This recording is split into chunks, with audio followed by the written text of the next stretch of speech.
Tu as réussi? Ouais, j'ai réussi. Avec mon broyeur à billes, j'ai écrasé la balle et maintenant, on va regarder ce qu'on trouve. C'est de la poudre noire, on n'en voit pratiquement plus.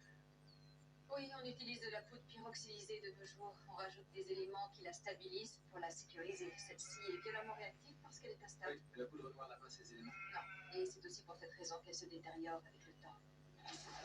Elle devient acide et elle dégage de la chaleur. Ce processus crée un degré d'inflammabilité tel qu'elle explose au premier choc. C'est pour ça qu'elles sont oxydées, parce qu'elles sont vieilles. Si j'en crois la date, elles ont une quarantaine d'années. Oh, date de fabrication 1969. Et tu comprends ce qui est écrit au-dessus? C'est du cyrillique.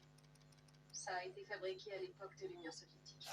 Elles sont encore en circulation. Ce n'est pas normal. C'est illégal de vendre de vieilles munitions de ces pays.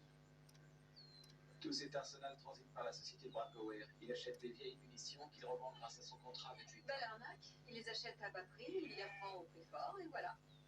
Peut-être que Manny était dans le coup et que c'était jour de paye. Ça, ce n'est pas très difficile à vérifier.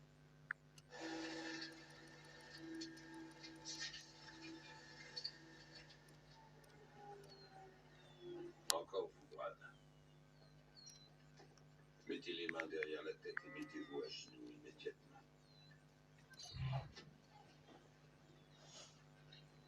On a une commission rogatoire pour visiter vos locaux. Je n'ai rien à voir avec ces monstres.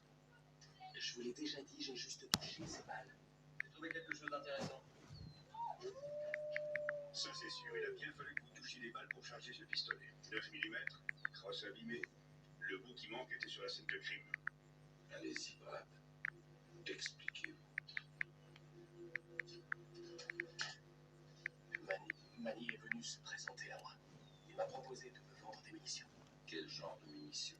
Il m'a dit que c'était un nouveau prototype, les munitions les plus efficaces qui aient jamais été fabriquées. Ça paraissait trop beau pour être vrai. Je suis désolé. Ce matin, je l'ai essayé.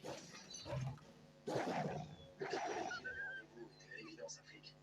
J'ai pensé que Manny était une balance et que sa proposition de me vendre de nouvelles balles était un piège pour me dénoncer à la police pour recel et trafic de munitions illégales. Hé Ortega! Brad, qu'est-ce que tu fais là? Il est où ton copain? Qui ça? Le flic? Tu crois que je l'ai pas vu? Tu m'as balancé? T'espères me faire tomber pour détention de munitions illégales? Ne prends pas pour un imbécile! Non, non, je vais t'expliquer!